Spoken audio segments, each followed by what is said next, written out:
Today we are going to talk about the number one source of misery on the entire planet, and that is the creation of money out of thin air as debt.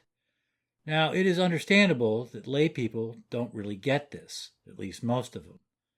But what is truly horrifying is that most economists don't get it either. Most economists, in other words, do not understand, they do not have a clue about where most of our money comes from. Now, I want you to think about that for a second. In medicine, the percentage of doctors who think that storks deliver pre-existing babies to parents is 0.00. In other words, all doctors understand that parents by themselves create babies who previously did not exist. In economics, however, we find run-of-the-mill economists that still believe that savings fund and fuel loans, that loans are funded by savings, that loans are funded by pre-existing money existing in other accounts. Not only that, we also find legends in the profession ridiculing people who do not believe that fairy tale, ridiculing people who believe and understand, in other words, the truth, which is that banks create money out of thin air when they lend it, at least commercial banks, and that's what we're talking about today. Now, that's bad enough by itself. It's bad enough that economics has a Mount Rushmore that is filled with complete quacks. But what really makes economics, what really is the giveaway that economics is just one huge con job, is that even now, 5 years after a scientific experiment proved beyond the shadow of a doubt that commercial banks create money out of thin air whenever they lend, even now, economists still insist on the fairy tale version of lending, which is that loans are funded by pre-existing, pre-accumulated piles of capital. And I should just end the show right there. 4 out of 5 doctors think that money comes from storks. I mean, what in the...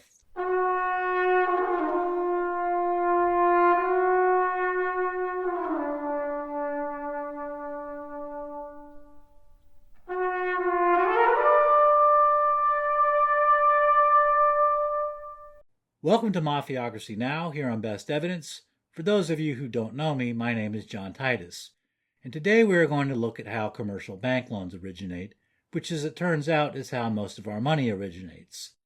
To set the table for this exercise, I want to sketch a rough picture of the U.S. money supply. The goal here isn't to account for every single penny on the planet, it's simply to get a ballpark feel for the numbers involved. When I say money supply, I am going to use the Federal Reserve's M2 figure. In my opinion, the M2 figure is better than the M1 figure because M2 includes certain accounts like savings accounts where it's pretty easy with just a click of the computer or a couple taps on the ATM machine to get a hold of that money and start spending it. Now, M2 has 3 rough parts, 3 big chunks: cash, checking, and savings. That's it. So let's look at how M2 breaks down before we get going on commercial bank loans. This is the Federal Reserve's H6 release. It contains monthly M1 and M2 figures for the money supply in billions of dollars. M2 figures are in the right column. The left column is simply the date for 2 years' worth of months. We are interested in the end of 2018, December of 2018, just because it's convenient to peg dates at the end of a calendar year. And there you can see the M2 for the end of 2018 is $14.4 trillion. Okay, so now we want to know, out of that $14.4 trillion M2 money supply figure, how much of that is in cash? So let's bring up the Fed's graph of currency in circulation. You can see in the upper left here that total cash is $1.725 trillion, but that's right now, April of 2019. We want the end of December of 2018. Let's make this full screen. There we go. And now you can see going up to December 2018. Let's zoom in. Yeah. Total cash is $1.712 trillion. Yeah, so let's call it $1.7 trillion in cash. Okay, so cash is $1.7 trillion. Money supply M2 is $14.4 trillion. That leaves basically $12.7 trillion for checking and savings. Let's see if we can verify that by bringing up the FDIC's statistics at a glance. It's a quarterly report. This is for December 31st, 2018, and take a look at this. Let's zoom in. Okay, here we see domestic deposits of 12.6 trillion, very close to the 12.7 trillion we expected. Difference could be rounding, could be different reporting period, but you get the picture. Now let's look at data just for commercial banks generally and for loans in particular. And you can see loans for commercial banks are somewhere between $9.4 and $9.5 trillion. The point of this is that commercial bank loans are an absolutely huge component of the money supply, about 2/3 or more, at least 2/3, let's say. We'll get to the exact numbers another time, another episode. For now, we know that commercial bank loans are a big part of the economy. They're a really big deal. So let's look at where the $9.4, $9.5 trillion in commercial bank loans comes from exactly. Now, to be clear, we are talking about commercial bank loans. We are not talking about credit unions. We are not talking about thrifts. We are not talking about investment banks. We're not talking about insurance companies. All of those other institutions lend like you or I do. They reach into their pocket, they pull the money out, and they are no longer in possession of that pre-existing money. We are talking about commercial banks. Commercial banks are not like that. However, there is a major disagreement among economists about that very issue. Are commercial banks different? And believe it or not, the vast majority of economists are dead wrong about that. As stunning as that is, they are wrong. They believe that commercial banks are just like all those other institutions, and they lend out pre-accumulated piles of capital out of a vault or out of another account. That is just dead wrong. And that debate has gone on for, believe it or not, 100 years. Economists arguing about, are commercial banks different? Finally, there was a guy named Richard Werner who in 2013 evidently got tired of the debate and got tired of being told he was on the wrong side of the debate when he was on the right side of the debate. And by that I mean Richard Werner knows full well that commercial banks do indeed create money out of thin air each and every time they lend it out. Every single time. So what did Werner do in 2013? He actually conducted an experiment. He walked into a very tiny bank and took out a 200,000 euro loan. Now, the reason he picked a very small bank, I mean a minuscule bank, is so that a 200,000 euro loan would look like a whale in the pond. He would look like the snake that just ate the goat. It would be very easy to identify the goat in the snake's body, just as it would be very easy to identify the 200,000 euro loan going through the digestive system of a very tiny community bank. And that's what he did. And Werner took out the loan, and then he did a forensic analysis of the balance sheet before the loan was taken out and after the loan was taken out to figure out where did that money come from. So he wrote it up and published it in a paper in 2014, and the paper does three things. One, he identifies the competing theories of commercial bank lending. Two, he identifies the litmus test, which is going to separate the truth from the false version of lending. And three, he then takes out the loan and reads the litmus strip to see who passed the litmus test and who failed. That's it. That's the whole paper, which I just so happen to have right here on my computer. Werner's hypothesis is actually part of the title of the paper, which is, can banks individually create money out of nothing? Werner's hypothesis is that yes, banks can and do create money out of nothing, at least commercial banks do, each and every time they lend. So let's get into it. Now, even though this paper says there are three theories of lending, in reality there are just two. And the reason for that is that Werner's litmus test can only come out in two different ways. Either the loan money comes out of thin air, which is the credit creation theory, or the loan money comes from another account, and that's the pre-existing money theory. And those are the two theories that are really head-to-head in this paper. Despite Werner's categorization of three different lending theories, they're really just two, and we're going to look at those going head-to-head right now. The first theory is the credit creation theory. It's actually the older of the two theories. Werner cites Henry Dunning MacLeod, a barrister who wrote a treatise on banking in the mid-1800s. MacLeod says, quote, "A bank is therefore not an office for borrowing and lending money, but it is a manufactory of credit." Werner is hypothesizing, of course, that this is the correct theory.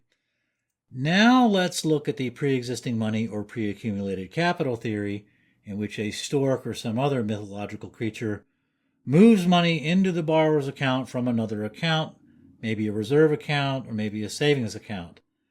The most prominent pre-existing loan money theorist happens to be one of this show's go-to liars, the inevitable Ben Bernanke. And since he is unable to lie through his teeth in a paper, Bernanke just uses his pen to come up with this whopper. Listen to this. Check it out.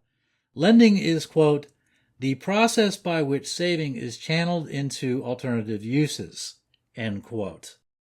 Well, all right. Another big-name pre-existing loan money theorist is John Maynard Keynes. Here is what the godfather of modern economics has to say about people who believe that banks create money out of thin air when they lend. According to Keynes, they are, quote, "an army of heretics and cranks, whose numbers and enthusiasm are extraordinary, and who, according to Keynes, believe in, quote, magic and in utopia." So there you have it. As for Werner, Werner's had enough of all this trash talk, and he is ready to move on to part 2 of his paper, and that is the litmus test. He needs a litmus test to decide which theory is correct and which theory is wrong. And the litmus test Werner is going to use is the balance sheet, because the balance sheet is going to react in two very different and, in fact, mutually exclusive ways when a commercial loan is made by a commercial bank. When the loan is made by a commercial bank, the balance sheet reacts in two very different ways. It expands under the credit creation theory, and it remains the same under the pre-existing loan money theory. And Werner shows how that works in his paper. The first example he gives is the balance sheet expanding under the credit creation theory. And there's a table 1 on the next page, that shows how the balance sheet's going to react to the loan. Under the credit creation theory, assets are going to go up by $200,000 because that's the value of the promissory note that Werner had to sign to get that loan. Likewise, liabilities are also going to go up by $200,000 because that's the size of the new deposit sitting in Werner's account corresponding to the loan.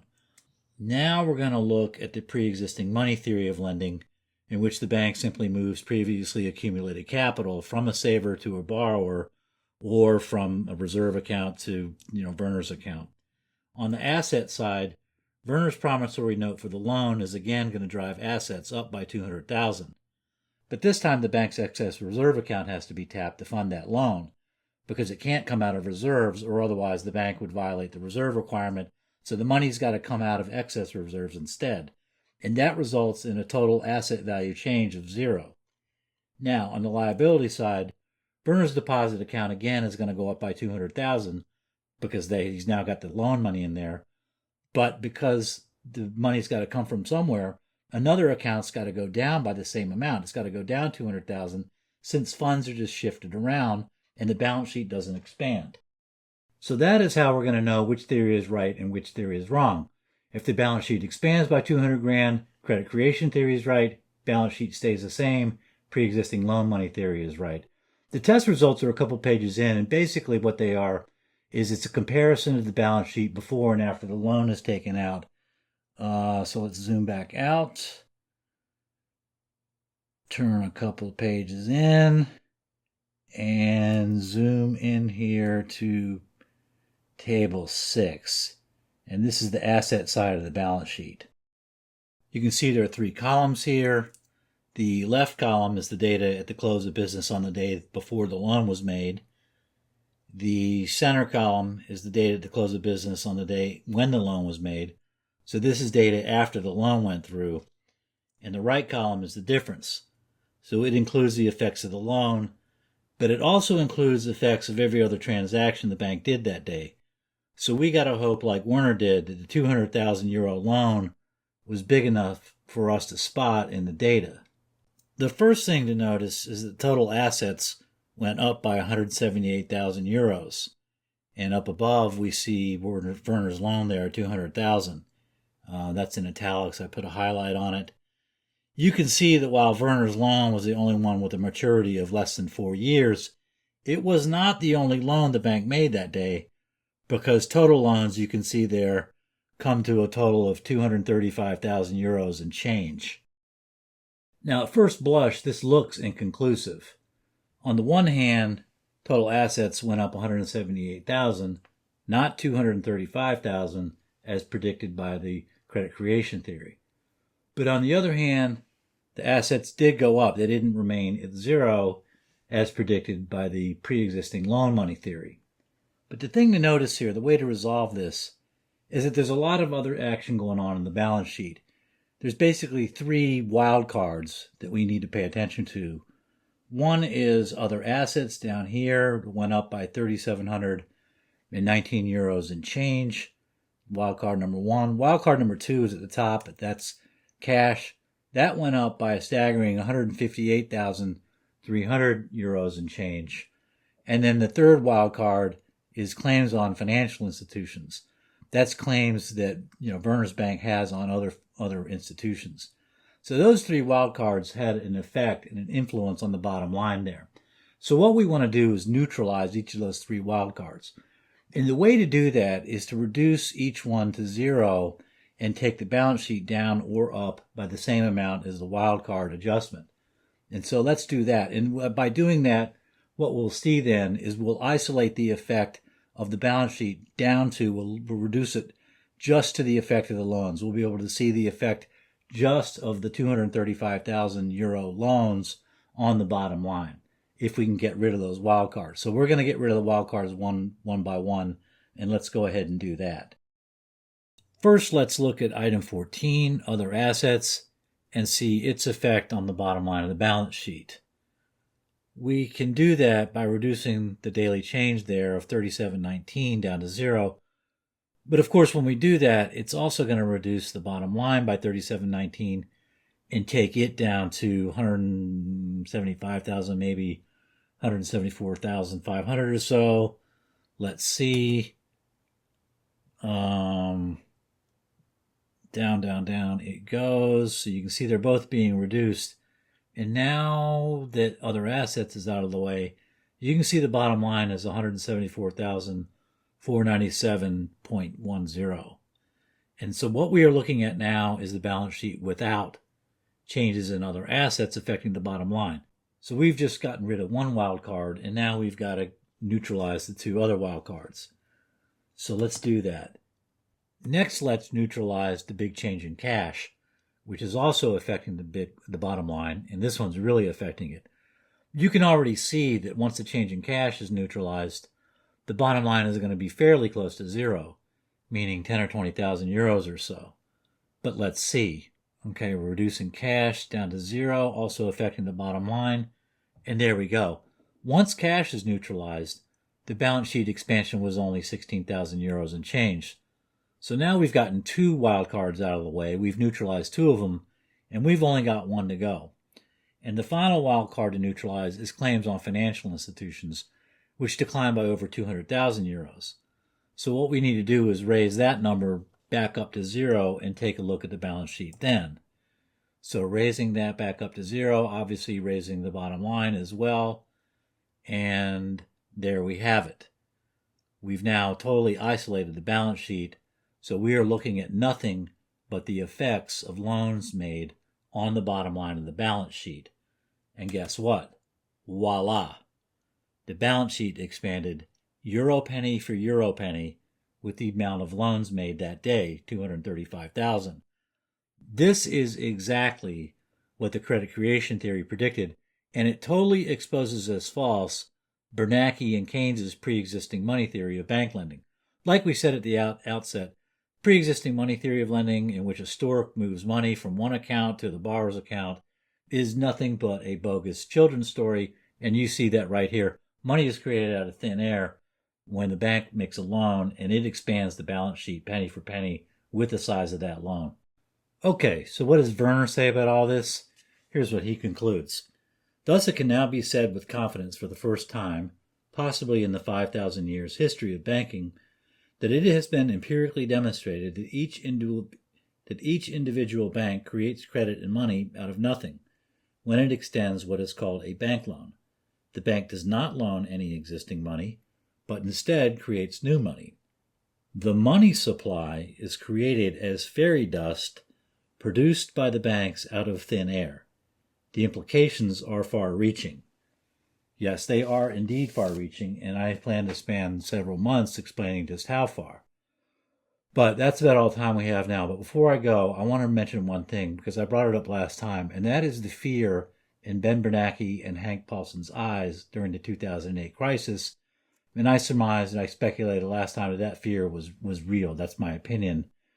And I think that that's exactly right. I want to show you this graph from the Great Depression. This is the money supply from the Great Depression. And what this shows you, I'm going to move it a little closer.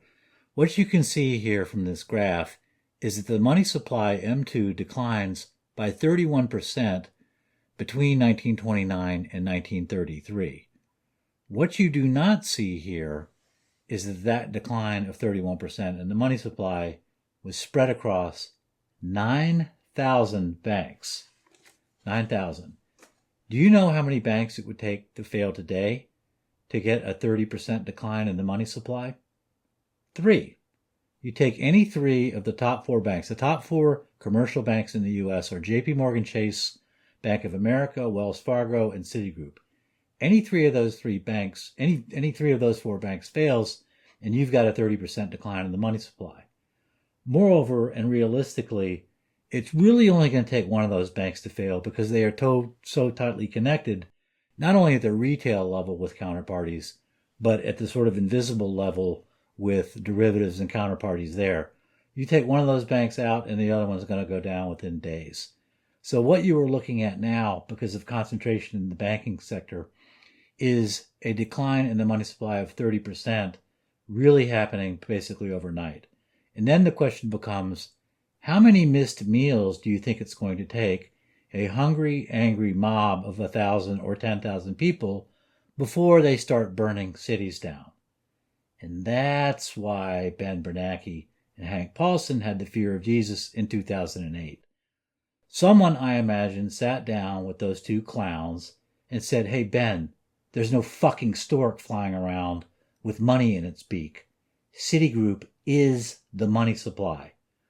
And that also explains why those 2 guys lied to Congress.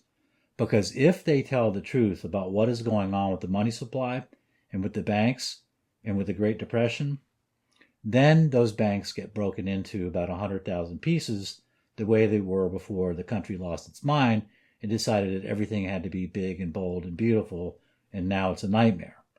So that is why those 2 guys lied. Now, things could have gone differently in 2008, but they didn't.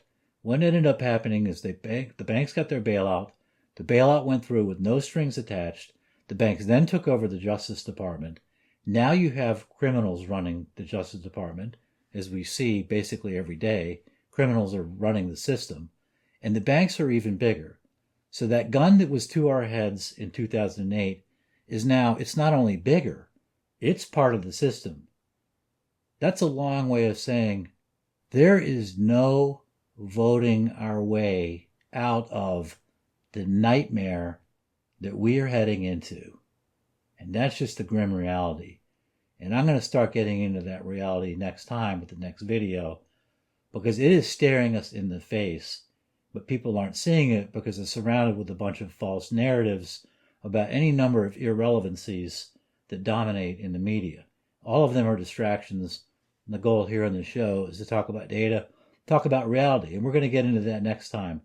But this video has really wiped me out. I hope you enjoyed it, and I will see you next time. Thank you very much for watching.